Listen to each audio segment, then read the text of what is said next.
Welcome to Beyond the Blockchain with Scott Tyndall, a discussion of blockchain technology, cryptocurrency, and why it matters to you. All right, folks, welcome into the show. We're happy to have you here joining us every Wednesday night at 7 p.m. on 106.5 FM Talk. You can also catch us on the podcast. Follow at 106.5 FM Talk podcast or anywhere you get your podcast, and you can follow along with us.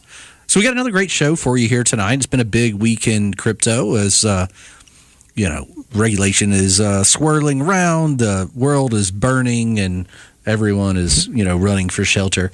But we're going to have some fun, and we're going to talk about some fun things this week. Once again, Johnny Gwynn joining me tonight.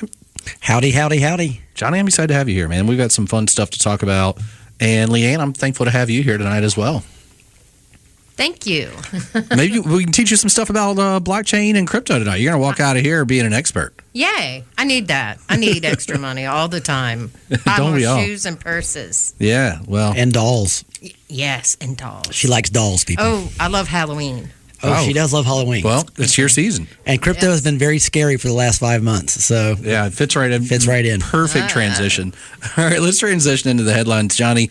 The long-awaited, much-anticipated ETH merge happened as they moved from proof of work to proof of stake. So folks who've listened to the show before, proof of work is where we basically consume a substantial amount of energy in order to secure a network. Mm-hmm. And proof of stake is where you can own the coin and stake the coin, meaning you promise not to sell the coin. And you then are validating the transactions that way, right? One side of it is very similar to like what a CD would be at a bank, but the other side is the validation, which you help the network actually do the transactions by part of your staking. So that's the only thing that's a little different than the holding the money like a CD. So there was much anticipation about the merge. It's a lot like Y2K, right? What's going to happen? Yeah. And much like Y2K, nothing happened. We don't like change. And so there was an ecosystem, which is a complex ecosystem, and all of a sudden they said we are going to change the algorithm, and there was a lot of fear in the air because people were not quite sure what was going to happen. I think it's a testament to the developers that they migrated without issue, which is pretty remarkable for something of that size and scope. And I don't know if this is causation, but there was quite a big drop in ETH this week, and I think it was after the merger, because I think there's a lot of excitement of something happening bigger, and when it was a whisper in the wind, I think a lot of people either dumped or just kind of said, I made a play thinking it would go up on maybe a 10% pop, and it didn't. Then everybody kind of dropped the next day, but the nature of a market, it's the nature of a speculative market. Sell the news kind of thing. I agree that we also now have the SEC looking at ETH and Ethereum and asking if a substantial number of the validations are happening on U.S. soil. Does that make it subject to U.S. regulation? And I think that's going to be a valid question. I don't know the answer. I don't think anybody knows the answer right now. And I will tell you, on the Ethereum chain, there is a lot of projects that feel like securities and does not feel like currency. Hence the fact of, when people always ask me, is it like a stock? I'm like, some of them are like a security, but that's the thing. And if you're not compliant, one of my big words for things I buy, the big C is it even halfway compliant? Are they even trying to be compliant? Because it's very important for me looking forward. I'm only going to hold things that are going to be legal, because the government is going to come looking for their pound of flesh, and they are going to get it.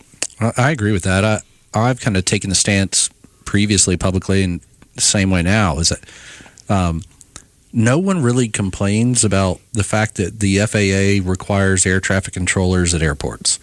Oh, but we've grown up with it. I mean, we don't know anything different. Like, some form of government regulation is going to come to the crypto industry. Good or bad, it's coming. It's coming. Yeah. And so we need to hope that it comes in the form of, modulated and appropriate regulation and not over-regulation, because you're right, there's so much money in these ecosystems, especially as the economy continues to tumble, that the government is going to come looking for their piece. And what I get when I listen to these ridiculous theater Senate commissions, and when they bring in the Bitcoin people and they talk to blockchain people. The people who make the laws have no clue how this technology works. We're still trying to explain the internet to them. And that to me is the scariest thing, is you have people making decisions with a group of people, by the way, that want crypto to fail. Think about it. A lot of establishment financial stuff do not want this other market in place. Hence, they pay a lot of money in PACs to these politicians to probably say, try to kill this thing. Anytime that money's involved and politics are involved, you're going to get some dicey situations. Johnny, when we come back, I want to talk about what's going on in New York this week with Helium House and DY and all the thing in that movement. I know we've talked about it on the show previously. For those of you that have been listening in, we've talked to the folks from Hexagon Wireless, the largest investor kind of in the Pollen ecosystem to deploy. We've talked to the folks from Pollen. That was last week, right? That was last week. And next week, we're going to talk to Joey Hiller from the Helium Foundation. Well, we mentioned helium before. I'm a helium head, so I love me some helium HNT. And so for any of our people who don't know what that means or haven't followed those conversations, they can always go back and catch up on our conversations. You can go to the FM Talk podcast. You can go to beyondtheblockchainshow.com, where you can see all the previous episodes and where we visited with some of these folks, and Johnny's been with us along the way.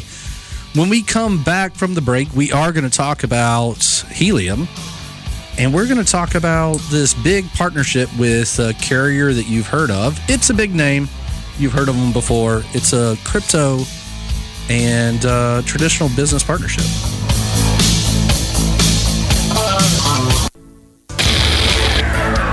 Welcome back to Beyond the Blockchain with Scott Tyndall.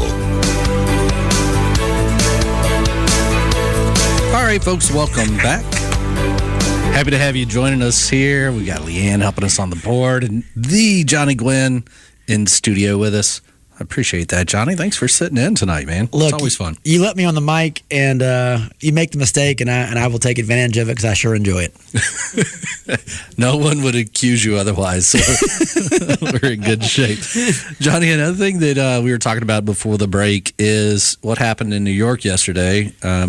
Helium, that we've talked about, they had a big program called Helium House, full day of presentations and news. And the big news that came out of Helium House is a partnership with T-Mobile. So we've got Helium 5G. That's right. Crypto, blockchain, everything we talk about. Now they've got a partnership with T-Mobile, the most traditional. Top three of all telecommunication companies in the world. Right. Yeah. What do you think that is going to... what is your kind of impression on what that means going forward? I called myself a helium head before. You got me into helium as well. I was researching it for forever. When Dish Network invested billions of dollars into helium, it told me that people that know this market, that know telecommunications, that know entertainment, that know what's coming, are putting billions and billions of dollars into helium. I thought I could put a couple $1,000s into helium because I was chasing those. Those people are not stupid. They might do stupid things, but they are not stupid. And T-Mobile and Dish Network being a part of helium just shows me that they are looking at that 20-year, 40-year model down the road. It might be a while before we see a profit margin, before we see any profit soon, but down the road, I think they see something. They see what's coming. I think you're spot on, and I also think that building a wireless communication network is no small task. Right. And especially a decentralized version where individual owners can be a part of this process. So when people look at kind of the trajectory of helium over the past 12, 18 months, you see a spike in interest, and you see the speculation, you see the drop. And what I think you're seeing now is the build. And it's like you're saying, follow the investments. Big money, yeah. Saying follow the developers. Yeah. These developers are building. There are so many things that are going to happen in this helium ecosystem, especially with the move over to Solana, which I think everyone expects that to happen. And again, Solana would be an ecosystem, much like built on the Ethereum system, on Ethereum network, the Ethereum chain. And Solana is creating an ecosystem, a place for people who have innovative ideas in this space, in the Web3 space, in the crypto space, can build on top of their already existing network. Yeah, it essentially allows you to outsource that blockchain development piece, right? Yeah. There's no reason to have to recreate the wheel. That's right. You have all these Solana developers that can handle the heavyweight lifting for you. You can focus on building the network. You write an app, but you don't need to write the Mac iOS system to write your app on it. Hence the fact of Solana creates the network. You put the app on top of the network without having to reinvent the whole system. I mean, that makes a lot of sense to Yep. me. I mean, I think, with the news coming out of New York with the T-Mobile partnership, I think people underestimate the fact that just because you don't necessarily see the proof in the pudding doesn't mean there aren't a whole lot of things that are being worked on in the background. Correct. Just because you don't know about it and don't hear about it doesn't mean that it's not going on. I would love to go back and do research to hear what it was like during the first days of mobile telecommunications in general. Like, how long did it take from the initial idea and the prototype to get to the point where people had it in their car in bags? Remember? Well, yeah. I mean, we went from pagers. So I'd be curious, because it was not AT&T or Ma Bell or whoever it was at the time. They were not doing that because when you get that big, you're not innovative. You are slow as the slowest ship on the planet. But there's these speedboats out there. There are these young developers and these entrepreneurs, and they're creating something, and someone and these big battleships see these little small boats and they start jumping on it and start putting more money into it. I would love to see the timeline from the first prototype of a cell phone to where it got to where I would say it was mass consumer use. And I would like to see how that would affect how we see blockchain, Helium, T-Mobile, and their use of a decentralized telecommunication network. I think that's a great point. I think we can just remind ourselves by remembering that the iPhone didn't come out until 2019. I mean, 2009. The iPhone came out in 2009. Yeah. Before that, we weren't getting on the internet easily, right? There was no easily connect to the internet from your phone in the user experience. And I think that's where we're going to see a huge jump in Web3 is the user experience has to get better. Yeah. The technology is coming along, but the user experience has to be seamless. And then it also has to get to where the exchange of money and the exchange of these tokens, it has to get much simpler. I can tell you right now, I mean, I'm looking at something right now in the space of entertainment. I'm looking at online streaming services. There are 10,000 independent streaming services on Roku, meaning just like Netflix, there's a Johnny Gwynn flicks somewhere, right? There's 10,000 of them out there. It's still hard for my parents to navigate the smartphone Roku, the smart TV Roku thing. They understand the Comcast world. They understand that menu, but they cannot figure out the other stuff. Now, it will get easier and more intuitive, and more people will use it because we're going in that direction. Crypto has to make that same user interface that makes it easier and easier to use, because we ain't talking about movies here and TV shows. We talking about money. Right. That's a great point. And I've lost $500 because I did not have the full number at the end of it, this thing called a memo, and I lost $400 and it's gone. And they said, where is it? Well, it's everywhere and nowhere. Right. It's gone forever. And literally, I know what I'm doing, and I still lost that money. Right. I did not trade on exchange after that for almost 6 weeks because I was so paranoid and angry and disheartened. And it's got to get easier and easier, and it's coming. It's coming. It is. But we're watching, and that's it. Watching Helium with T-Mobile, with Dish Network, where those bigger companies will demand that we make the interfaces easier for consumers. And we've talked about this before. If people are worried about being late to blockchain or crypto, we're not even in the first inning of the first game of a Major League Baseball. We're still in spring training, so everybody can rest easy on that. To your point on the adoption issue and how hard it is to get people to understand, that the headlines this week were all about Amazon and the NFL. So the first NFL game to be streamed completely on Amazon Prime happened Thursday night. Yeah. And two things happened. One, a ton of people couldn't find the game, and they were frustrated, right?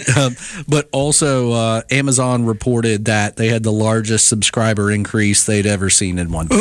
But they didn't say if people actually saw the game. I don't know if they got to the game or not, but that is a big problem. And I think I saw the article that said they did not mention the viewer ratings. They just mentioned the biggest bit of subscriber information that they've had. I mean, the best advice I can give for those folks is just follow the Manning cast. Whatever Manning cast is doing, be like that. Yeah. Don't give me just the next couple of guys giving me color and play-by-play, because I can get that anywhere. If I go to Amazon, I don't want the regular stream. I want maybe the regular stream is fine. Give me the next stream where it's people who are casually having a conversation, just like we're a bunch of friends watching the game together. To me, that is so much more entertaining. But that's podcasting. That's YouTube with talk shows. Look, network TV. I will tell you right now, not innovative at all. It's going to be the smaller groups, the people on the internet that are going to change the big battleship always. The bigger the company, the bigger the group, the more established they are, the inability they have to innovate, they will take on that news show type of show, but it takes those outsiders to push the edges, and that's going to be the same with crypto as the same as with entertainment. So, and the music industry and the entertainment and the movie industry has been watching that for decades. I tell everybody in the business world, I tell everybody in the marketing world, you want to see change, watch what the small independent labels are doing in the music business and in the movie business, and they are moving the needle, not the people who are the big players that run everything.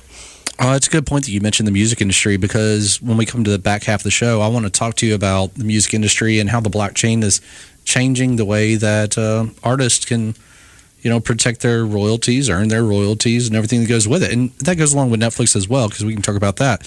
One of the things that's changed the most for creatives in the TV and film space is through Netflix and streamings, you don't get the residuals that correct historically you've always had. You get paid up front. And Netflix won't release that information to you. It's there. You should see that deal. That deal is we pay you up front to make the movie.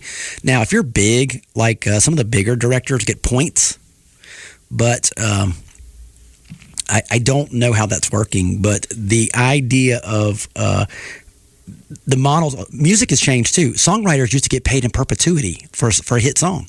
One hit song could pay you for 20 years. Wow. Now it's like they don't have that anymore, but there are things coming out that we both know we've been talking about that literally will pay you when someone else buys it, and then another person buys it, and then another person buys it, and you still getting paid because you created that original piece. It's pretty good. It's a good way to be. I love it. So that's going to be something big here in the music side. We're also going to see at the back half of the show, Johnny, I want to talk to you about this idea that airline tickets can be NFTs and you can sell them on the secondary market. You mentioned this, and I love the idea of this because imagine ticket scalpers outside of the airport. Right? I need two. Who's got two? Yeah. Who's going to Vegas? I mean, that could be a pretty good model. You start investing early on flights, like you assume the price of fuel is going to go up. So you're speculating and buying flights, a year in advance or something? Maybe? I already see a secondary commodities market with the idea of someone knowing something about the way flights work and figuring that out. Yeah. So, well, that's cool. That's going to be pretty interesting. Johnny, what have you seen in the past 7 days that really jumped out to you? And we don't have to get all the way into it, but I want you to tease kind of how you're feeling this. Okay, this is an old story, but it goes back to what you said about when people feel like I've missed the boat. Okay, it was the anniversary. I think it was like the 11th year anniversary of Paul Krugman. You know Paul Krugman? I do. Nobel-winning economist. Nobel-winning economist. I'm not going to get into his ideology because I usually disagree with everything this guy says. But the guy is an economist, and 11 years ago, Bitcoin came out and he really dumped on how stupid Bitcoin was, and he still maintains how stupid Bitcoin is. Well, there's another article that came out that said in the heyday of the internet, it was around 96, he said people are leaving the internet and I don't see it having a real impact on the business world no more than a fax machine. Which tells me, again, that's someone who knows economics. And literally in 1996, 97, he discounted the internet in 97 before even like all the big stuff even happened. Well, 97 is too late to be having that, or 96 is even too late to be having that kind of position, because if you go back on YouTube or Google or wherever, you can find like interviews of like Bill Gates explaining the internet to David Letterman in like 93. So this was a public conversation we're having on David Letterman, and he was made fun of. By the way, Gates was. Yeah, Gates was. Well, I remember there is if you go look at YouTube, there is a Good Morning America with Katie Couric and Bryant Gumbel.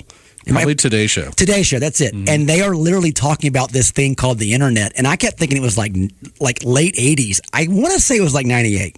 Right. I mean, it blew me away. I was like, I cannot believe that it's 1998 and they're talking about email. As if it was something that just blew their mind. But also, it's like people, I think Steve Jobs has this quote about you never ask people what they want.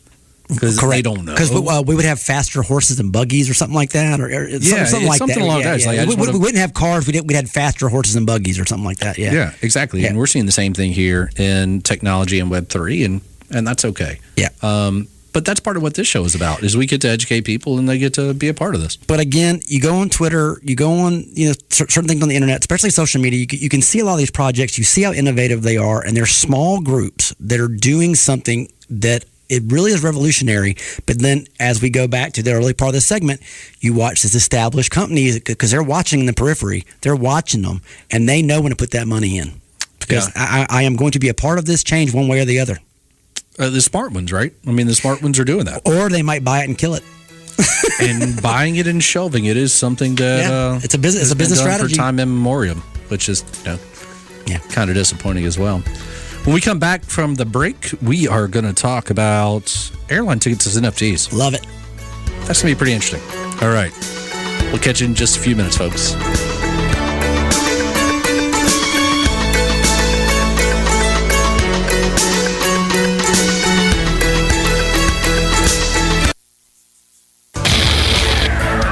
Welcome back to Beyond the Blockchain with Scott Tyndall. Hey folks, welcome back to the show. We're here on FM Talk 106.5 as we are every Wednesday night at 7 o'clock.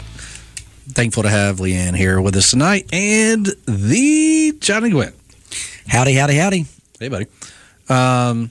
Let's talk about adoption. And people talk about like, when is crypto going to be mainstream? Yep.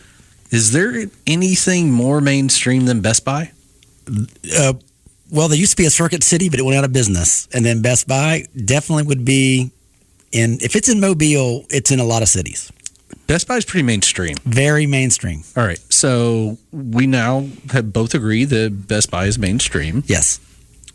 Tell us about why that matters for crypto. This week, actually yesterday, I sent you a screen grab of my phone. Documenting Bitcoin. Right? Documenting Bitcoin. Huge Twitter account. Great Twitter account for following Bitcoin. And it says you can now buy Bitcoin hardware wallets at any Best Buy store. I mean, that seems pretty mainstream. A physical location, not just online. Now, a hardware wallet, if you don't know, a Ledger Nano would be one, or Ledger's the company. It is a device that looks like a thumb drive, a USB thumb drive. Okay. Actually is a thumb drive. Right. You can put all of your crypto holdings onto that thumb drive, and then that is your cold storage, your hardware wallet, and then that's what you put in your safe. Do I need a different wallet for each coin? Some are not some crypto is not supported by the ledger, by the hardware wallet. Right. But I would say the top 100 coins are definitely supported by that wallet. And I would say of my coins, only like 20% were not supported. Yeah. So if I'm playing super deep in the decentralized exchange space, and they're weird. That's a whole weird. And they're weirdo ones. The coins that would not go in there were super weirdos. Only on one exchange, KuCoin. Yeah. So in general, for our listeners, what this really means now is if you want to store Bitcoin, Ethereum, most of the top 100 coins, and you don't want to keep it on an exchange. That's right. That means no one can hack it. It means no one can hack it. You can now put it on a thumb drive, and you can keep it in your desk drawer, your safe, wherever. Yep. But let's remind our listeners that if you lose the 12 seed phrase, it's 24 word. It's a 24 word password. And look, I will tell you, I had an early hardware wallet back in the day. It was really complex to use. It was very complex to figure out your passwords, your catchphrases, all your 24 words. The new ledger that you can get again now at Best Buy, wow, it has gotten where I think like it's as intuitive and it is customer service oriented as Apple is. It explains it incredibly well, and I get very nervous transferring large amounts of coins from one thing to another. And they made it they made it manageable for me to do it with the way they explain it and the way that it's handled. I will tell you, it is much easier now than it was 4 years ago. And that's a wonderful, point. And I think we'll say the same thing 4 months from now, and then 4 months from then. What we're really going to see over the next year, I think, is just the user interface, like the ability to use this stuff is going to get so much easier because it has to. The only way we're going to onboard more people into this ecosystem is using it with ease of use. And it has to work on my cell phone like I do any other app, or else most people are never going to get there. And this was on a podcast 8 years ago about Bitcoin. I listened to. It was the guy that teaches blockchain and cryptocurrency at MIT, and one of the questions was, how do you teach your students about Bitcoin? And he said, easy. I give them $100 in Bitcoin and say, go figure out how to use it. He said, we can't develop anything if they don't actually go and use it. We have to show people that, hey, this is a real world function with this. And by the way, it might not be better than cash. It might not be better than fiat, but it's different, but it might be better in different applications. I will tell you right off the bat, one of the ones that, I won't say who it was, but a very good friend of mine went to talk to a very big shipping company that people might know in the area, and he showed them how if they use Bitcoin, this was 9 years ago, if they would use Bitcoin, which some ports were taking Bitcoin, how they could save millions of dollars in these fees of bank transfers. And again, it scared the heck out. I understand it scared the heck out of them. They didn't deal with it, but they would have been saving millions of dollars in bank fees throughout the years using Bitcoin even back then. Yeah, and I think anytime you say they will be saving a tremendous amount of money from bank fees, that tells me that banks will be earning a tremendous amount of less money, which is why you see some of the FUD coming from mainstream. FUD is this term we use here in the industry. It means fear, uncertainty, and doubt. That's right. And the whole idea is just to create this uncertainty, create this uneasiness that the traditional system is so much more secure than these emerging systems. But I think if we were to go back and look at the amount of fines that traditional banking pays in a given year, billions, of dollars in fines for their activity. So the second coin I ever bought, cryptocurrency I ever bought, was called Algorand. Okay, Algo is traded on Coinbase, but so Bitcoin was the first I ever bought. I looked at some newer coins, and Coinbase only had like maybe 8 other coins at the time. We had Bitcoin, Ethereum, you had Bitcoin Cash, you had a couple other ones. But I bought Algorand because their big thing was they showed that with Algorand, you can transfer money throughout the world in seconds. For pennies of pennies. And they gave in their little explanation of how they do it, they showed a transaction of a bank transfer between like LA to let's just say Switzerland, right? Right. It went through 3 different other banks, everybody taking 7%. Just think about that. This bank wire transfer, taking money and then taking money again, and then what this thing said was, there's no reason why it's going through 3 of these banks. It's just an agreement they have. And the idea was, think how much money you're out by 7%. You're roughly 21% of your money is in fees. And Algorand saying you can transfer $1 million for us, it'll cost you $1. Right. And Algo just recently was announced as the partner for FIFA. The worldwide partner for again, FIFA. Algorand has their on the Ethereum chain, but they have their own ecosystem they're building, much like their competitors, Solana. They have a very interesting model. And look, I just went and bought a certain amount of money. I put a certain amount of money in 5 of these ecosystems, Solana being one. Luna, unfortunately, was one of them. Luna was the one that crashed to the ground, literally lost 99.99% of its value overnight. Yeah, you don't lose until you sell. John. But thank goodness. Well, this one is gone forever. It's never coming back. I mean, it was trading at $100 for one day, and 5 days later, it was trading at 1/100th of a penny. Right. In 2 days. That's unfortunate. But Algorand, great. That is a better system, but it has to get easier to use. Right. No, I think that's a really good point. Yeah. And I can put Algo on my hard wallet that I buy at Best Buy.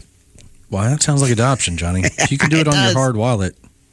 It does. At Best Buy. I mean, just about as easy as it's going to get at this point. And I will say one thing, too. The easiest way to understand crypto is to go get a Coinbase account. Email me first, johnny@johnnygwynn.com, because I can give you a code so I get $5 and you get $5. But the idea is Coinbase will put you into this like education thing. There are 2-minute videos, and if you go through the 2-minute video and do the quiz, they will pay you in cryptocurrency. Oh, yeah. It's like $36. It's a great way of learning how this stuff works, and they pay you in crypto. So Coinbase, go do the learning. Algo does it. I know Fetch does it. I know a couple other coins do it. But it is a great way to earn a little extra money, and learn this new finance. And they explain it incredibly well. I agree. I've done a lot of those courses. Every time I'm offered one in my Coinbase account, I take it because, one, it's free crypto. But two, even if I think I understand the tokenomics or the coin's backbone, I always learn something a little bit more when I take the course. And they show you the ins and outs so well, and they explain it not like developers, not even like us. They explain it so well to the beginner, which, trust me, I know enough to get me in trouble with this stuff. I love it when I always say to somebody, explain it to me like I'm 6 years old. Right. And then I'll say, okay, explain it like I'm 6th grade. Okay, explain it like I'm 36. But I like that 6-year-old explanation because it gives me the foundation, and they do a very good job on Coinbase with that educational stuff with those coins that lets you know what this coin does, why it's different from something else, and why you should be considering buying some of this currency.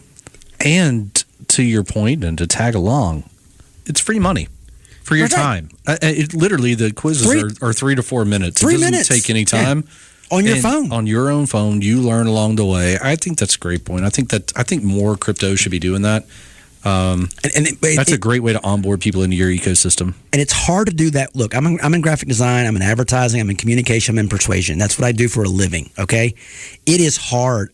What I love watching from a point of view of a communicator is watching how well they explain these very complex systems.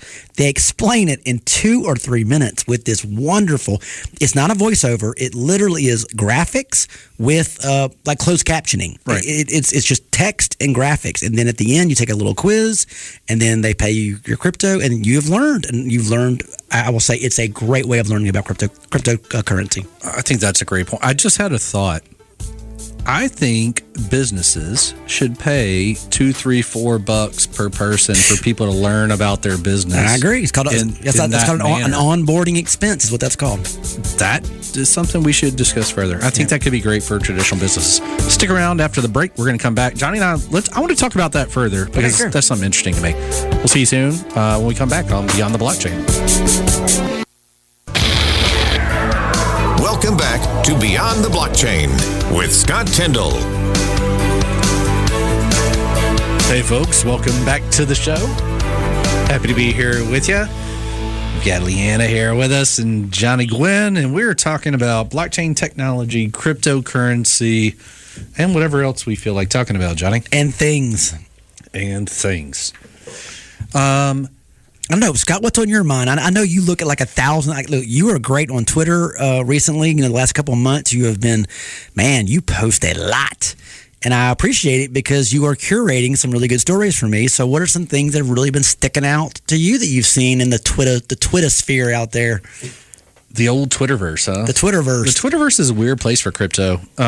What I've learned is that these projects are going to change the world. We don't know which ones are going to change the world. Yeah. But I feel very confident that some of these are going to change the world. And what's interesting to me is with the way that Web3 is building, especially on Twitter and Discord and some of these places, the access to the team that is building the ecosystem is accessible and available. Yep. That is wild. Imagine if in the very beginning days of Google or Apple or Disney or any of these places, you had the ability to interact with the people that are actually building the ecosystem, and you're building the ecosystem with them, right? Because they welcome that, because they can't do it in Web3. It's got to be decentralized. We can't do it alone. You're going to need the community to build it with you. Our first love, our love before crypto was entrepreneurism, Right. building a business. Building it. And what is amazing is we are watching these companies build in real time, like literally in real time with all this information. It's very transparent. And like you said, Disney wasn't sharing a whole lot of anything. Google didn't share anything. Facebook doesn't share anything now. So these other companies almost had this radical transparency of like, hey, you own a certain percentage of crypto with our company, and you get to vote. It's building community. So going back to what I'm saying is, it's not just building a product. It's not just building an innovation. It's also building a community around the project, because if you do not build that community, no matter how innovative your innovation is and how your tech is, if that community is not there to help you build, you are going to fail. I think that's exactly right. And I think that is what I notice the most. I'm not as active on Discord because I just need to learn it. You only have so much time in the day. It's hard to figure out. Tough. I will tell you, it's not the easiest thing to, I would say, navigate. Yeah. And look, when you're dealing with these crypto groups, they're all around the world, right? So apps like Discord and Telegram are Right. places where the conversations are happening. So if you're not a part of that, you're going to miss out on the conversations. If you're just like most people we know who are on Facebook and maybe Instagram, they're not interacting with any of this information, right? Very little of that happens on Facebook now. You can go find a crypto that's got 1 million followers on Twitter. Private groups are different, though. 30. That's right. Private groups are different. Yeah. But from a public brand standpoint, they're not building a big public Facebook brand like businesses we're used to seeing. And I just saw where, and I would love to see this, how it's broken down, where Mark Zuckerberg has lost $71 billion in the since the last 8 months, whatever. But I will tell you, Facebook has a serious problem going forward because of the idea of the conversations that are not happening on the feed. Right. And look, and there's a million reasons for one way or the other why Facebook is. Look, everything runs in cycles and everything has their moment in the sun, right? That was the glowing thing in the sun, and then something else comes around. Facebook has a serious issue of not having the conversations of what I would say is the next 20 years. People are still talking about, it's more retro on Facebook than it is looking forward. It is. And if you really want to dive deeper into it, what we're seeing now is that people under the age of 30, which is not young, I don't think. I'm getting older, but, I don't think 30 is young. Yes, it is. When you're 51, 30 is it's almost babyish. Yeah, but you're not a child, right? No, you've been interacting you with the are an world. adult. You are an adult. Yes. It's not like we're talking about 15-year-olds, right? You're in the formative years, put it that way. If you want to talk about traditional technology and how much trouble they're in, Google is either third or fourth in search preference for people under the age of 30. Wow. It's TikTok, right? YouTube, Instagram. Which is weird because that has switched in the last probably 18 months. Yeah. TikTok, YouTube, Instagram in one version of the three, depending on how old you are. Now, younger skews toward TikTok, older skewing toward YouTube. Is there a content TikTok-ish app out there that, it's called Steam. Remember Steam? I do remember Steam. Steam would allow you to put up content, and if it got liked to a certain point, you earned cryptocurrency. Remember that? I think that's a great I do think concept. That's still going to be the future, is the idea of like, who needs agent anymore? Who needs CCA? The idea is, even student athletes with the NIL stuff. That's right. If you can put up some content and earn, a million likes on Steam earns you, 100,000 Steam. Right. And that has true value of exchange. That makes it where anyone now, without an agent and without an exchange, can now earn money on their content. That, to me, is still the future. Yeah, somebody's going to be the YouTube killer until YouTube adopts that model. Yeah. Right? At some point, you'll get paid in YouTube token. Just like when you buy stuff on Amazon, you'll get paid in Amazon token. And I don't want to interrupt you, but you promised me about this airline stuff. All right. This airline. crypto We got to talk airline. about crypto airline before we head out. We can finish up next week. All right, Johnny, I saw today on Twitter, the very first thing I've seen about this is someone buying an airline ticket as an NFT, making it available for sale on the secondary market. So now we're opening up in a whole new world of airline ticket possibilities by being able to, let's say something happens, I can't make that flight anymore, it was non-refundable. Right. Now I can just sell that NFT or that ticket to you. Or like block seating buying like you can do at stadiums and stuff. Exactly. My only issue right off the bat, my head is going, Department of Homeland Security, how the heck do you get around that stuff? I think look, at the end of the day, as long as when you show up to the airport, your ticket correct. matches your name. Right, you still have to go through all the stuff. Yeah. Yeah, and you got to match it. Like, now, there's going to be a lot of details that have to get worked out. I totally understand that. But I understand this idea of how many people get hosed when they buy an airline ticket and can't use it, right? Or they get bumped or something, whatever it is. But this becomes a commodity now. Now this is something I own that I also can merchandise or sell or speculate on. Or maybe I know that Bama's going to make the national championship and I buy a block seat of Delta tickets on that flight. Can I get really morbid here?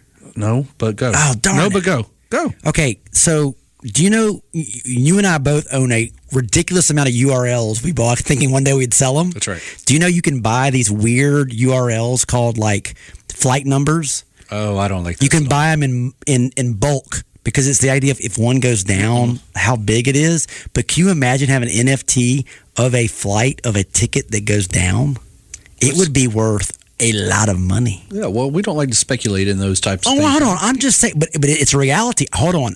I am not saying that I'm all for it. I'm just saying that is a reality. Someone's going to do it. It's like shorting a stock. Someone's going to short a flight. Someone's going to short a tragic event, and that's going to be disappointing. And I understand people make money that way, but I will tell you. Look, hold on. You and I agree. Well, and I both agree that there's a lot of ways to make money that don't feel good. That opens a door to other. To me, that opens the door up to reciprocal bad things on the other side. Yeah. I do believe in the old karma. I believe in karma. Karma coin is actually a real coin too, by the way. Really? We'll talk about that at some time. You know what else I want to talk about later?